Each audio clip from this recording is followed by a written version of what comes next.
I've never been a real fan of ghost stories. Primarily, the ghosts themselves follow as few rules as the European Union and make up things as they go until the usual way to defeat them presents itself like Hitchcock's side profile. The ghost or monster always knows where you are, like the government injected you with a tracking bug during your immunizations. Unless you plan on taking residence in an anti-vaxxer graveyard before kindergarten, there is no way to get away from them unless the plot calls for it. And due to how incredible situations are that characters find themselves in, often something will happen that leaves a massive plot hole so large even my ex could fit through it. Like when the kids in Scary Stories to Tell in the Dark get out of the jail. How were they not immediately locked away the next day for the rest of their lives? I guess we're just supposed to ignore the open cell doors, the kids' fingerprints all over the keys, and oh yeah, can't forget the dead cop. Guillermo del Toro did produce this film, so the creature effects are going to be amazing. The acting is fine, as the main cast are pretty good for younger actors, but the logic on how no one wants to stay together at all, despite learning if you're alone, you're probably gonna just disappear like Jimmy Hoffa,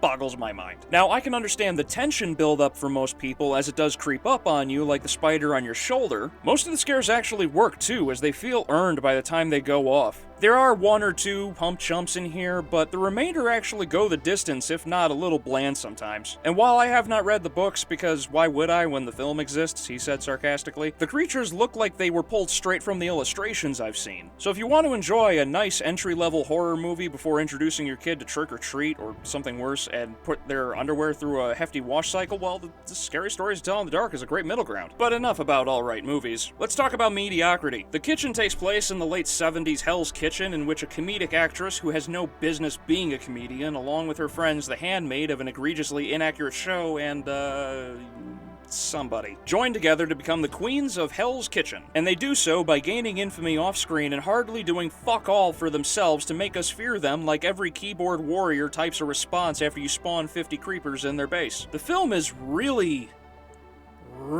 boring. Like grinding to level 99 in an RPG fighting only the very first enemy you ever encounter kind of boring. Which is a bummer, considering fewer cliches occur in this film than the number of people who have 100%ed The Witcher 3. It doesn't help that Melissa McCarthy looks as threatening as a beached whale. Tiffany Haddish tries to act tough by sitting there and talking a little sternly and giving more side-eye than an anime character. And Elizabeth Moss's character may as well be sponsored by Everlast for all the contributions she gives to the film, which is a shame since she is the best part. And the tone is all over the place. The film tries to play it serious, but throws in these random moments of comedy which raised more questions than laughs, and the lead ladies inexplicably have more information than Sherlock fucking Holmes when the plot calls for it, while other times they are shown to be so incompetent it's a miracle they haven't jumped in front of an oncoming bus because a character dared them to play chicken with it. And while the question had arisen before around the halfway point, I was perplexed by how directionless the whole film is, like driving across the country with a drunk GPS. Was this film trying to show what happens when the mob is run by a woman's touch? If so, why is the film less impressive than the sandwiches they were making for their husbands before they were put in jail? And the ending, oh my god, that ending just kicks you in the balls like you pissed off Sagat. Then when the credits started rolling, one of the 4 other people in the theater blurted out what I was asking myself the whole time.